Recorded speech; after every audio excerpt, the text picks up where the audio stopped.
Welcome to Midnight Signal AI. Today is May 4th, 2026, and we've got a packed episode. Coming up, Jensen Huang stuns with Nvidia's latest. OpenAI lets GPT 5.5 throw its own launch party. Google's unreleased Gemini 3.2 Flash leaks, and Elon Musk shakes up Nvidia investors. Plus, Anthropic's big moves in India, Altman calls out AI washing, and more. Let's get into it. Let's kick off with major news from Nvidia. According to MSN, Jensen Huang just made a significant announcement, and it's already got Wall Street buzzing about Nvidia's future. This is huge for the AI space. Huang's announcements almost always ripple through the hardware ecosystem. Nvidia's already the backbone for a lot of AI workloads. Any major new chip or platform could mean a leap in capability and a boost for their stock. Investors really watch these moments. Exactly. While the details are still unfolding, analysts are already speculating on how this could shape the next wave of generative AI infrastructure. It's not just about faster GPUs. Nvidia's moves often set the tone for what's possible in AI development over the next year. And with Nvidia's dominance, any major product or partnership can shift how everyone, from startups to big cloud providers, build and deploy AI. The market doesn't just react to the tech, it reacts to the vision Huang lays out. It's a reminder that in 2026, AI hardware is still the foundation, and Nvidia knows how to keep itself at the center of that conversation. On to OpenAI. Both AOL and Business Insider are covering a quirky story. Sam Altman asked GPT 5.5 to plan its own launch party. The AI's requests were described as beautiful but strange, and it's got people talking about what advanced LLMs really want. This is fun, but also revealing. The fact that GPT 5.5's party ideas were called strange highlights how advanced models generate creative, sometimes unexpected outputs. It's a glimpse into how these systems interpret human culture and how their responses might shape user expectations or even branding. And it tells us something about OpenAI's approach, too. Letting the model plan its own event is almost a marketing move, but it's also a test of how these AI systems handle open-ended creative tasks. There's a subtle point here. As models get smarter, their personalities start to matter, both for adoption and for trust. Speaking of new models, the Motley Fool reports that Elon Musk just gave Nvidia stock investors some fantastic news. Musk's comments about his AI ventures seem to have lit a fire under Nvidia again. Musk's influence in the AI hardware market is wild. Whether he's talking about xAI, Grok, or even Tesla's AI push, it all drives demand for Nvidia's chips. The market reads any sign that Musk is scaling up AI as more business for Nvidia, which is why investors are so reactive. And it's a feedback loop. More AI ambition from Musk means more GPU demand, which boosts Nvidia, which in turn supports even bigger AI ambitions. The hardware-software arms race is alive and well. Let's talk about Google now. Geeky Gadgets reports that an unreleased Gemini 3.2 Flash model has surfaced online, and there's already buzz about what it can do. Leaks like this are always interesting, especially for Google, which has lagged behind OpenAI and Anthropic in terms of public perception. If Gemini 3.2 Flash lives up to the leaked capabilities, it could help Google regain some ground in the high-stakes LLM race, especially in enterprise and search.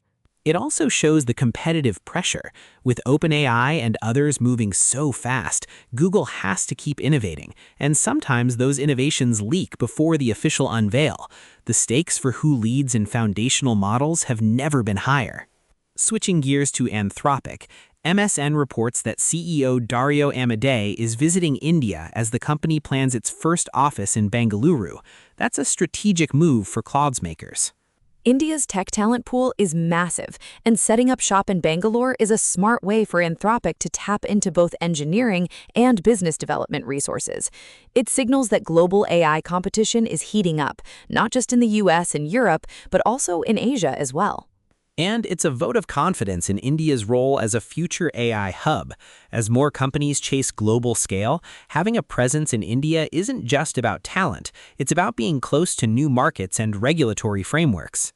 On a related Anthropic note, MSN also covered Amodei's comments that AI surpassing humans at almost everything is possible. That's a bold take, even in 2026. That kind of statement always raises eyebrows and debate. It's a reminder that even leading AI researchers see a path to systems with superhuman capabilities in many domains. But it's also a call for more serious conversations about governance, safety, and societal impact. Exactly. It's not just hype, it's a signal to policymakers and the tech community that the next phase of AI progress could be transformative and maybe disruptive on a global scale. Let's touch on another OpenAI angle. Fortune reports that Sam Altman is confirming some companies are AI washing, blaming unrelated layoffs on AI tech, even when it's not the real reason. It's an important point. There's a real automation risk from AI, but the term AI washing captures how companies sometimes use the buzzword as cover for cost-cutting or restructuring that has little to do with actual AI deployment. Altman calling it out is a sign that even AI leaders want a more honest conversation. It's also a reminder that as AI becomes more mainstream, there's a responsibility to distinguish real impacts from PR spin. Otherwise, the public debate gets muddled fast. On the legal side of AI drama, the Times of India reports Sam Altman has hired William Savitt, the lawyer who previously bested Elon Musk in court. That's a heavyweight move. It shows how high the stakes are in the current AI landscape. Legal battles around AI, whether it's about IP, contracts, or even regulation, are getting as fierce as the tech race itself. Bringing in a top-tier litigator signals OpenAI is gearing up for serious challenges. And it's almost poetic. Musk and Altman have been rivals in both tech and public messaging. Now that rivalry extends to their legal teams too. Switching back to Musk for a second, the Times of India reports Musk has agreed to an AI training practice that Anthropic previously asked the White House to enforce against China. That's a twist in the geopolitics of AI. It's fascinating to see Musk align with Anthropic on this issue, especially given his usual maverick stance. It speaks to a growing consensus, maybe even among competitors, that some standards are needed for global AI development. China, the US, and private players are all watching these moves closely. And it highlights how much AI is now a diplomatic as well as a technical arena. The lines between corporate and national interests keep blurring. Finally, a quick note from Newsbites. Nvidia's Jensen Huang is urging more US-China talks on AI. It's a call for dialogue at the highest level. Huang's call is timely. With so much tension around AI leadership, supply chains, and national security, open communication is critical. Nvidia sits at the intersection of all these issues, so Huang's stance carries weight, not just for the industry, but for geopolitics. It's a reminder that the biggest AI breakthroughs and risks are global. Leaders like Huang are pushing for cooperation, even as competition heats up. That's all for today's Midnight Signal AI. We covered Nvidia's game-changing announcement, OpenAI's playful new launch, Google's leaked model, Anthropic's global expansion, and the ever-evolving Musk-Altman rivalry. Stay tuned. The AI world never sleeps. This has been your Midnight Signal. See you in 24 hours.